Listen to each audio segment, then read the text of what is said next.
Donc ces tiers, ils ont montré que voilà, ils étaient à même de gérer ces occupations.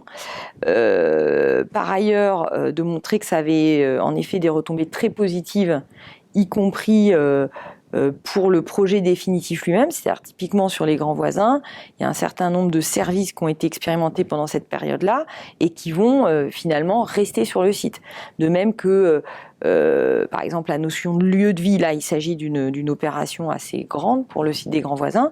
Ce qu'a montré cette occupation temporaire, c'est que sur une parcelle comme celle-là, c'était vraiment intéressant d'avoir un lieu de vie et surtout qu'il soit plutôt positionné à certains endroits. Donc, par exemple, ça permet aussi de bâtir des projets qui sont plus adaptés finalement aux besoins des futurs utilisateurs.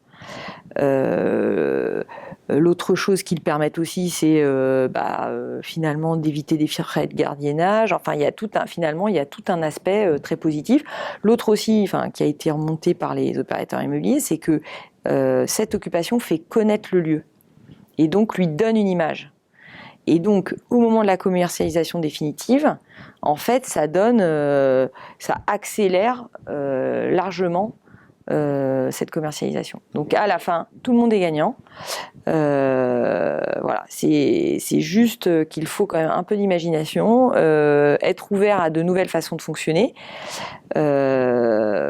Mais je dirais qu'en effet, et c'est pour ça qu'on fait cette charte maintenant, c'est qu'il y a plusieurs opérateurs immobiliers qui ont eu, qui s'y sont retrouvés, sinon ils ne le feraient pas évidemment.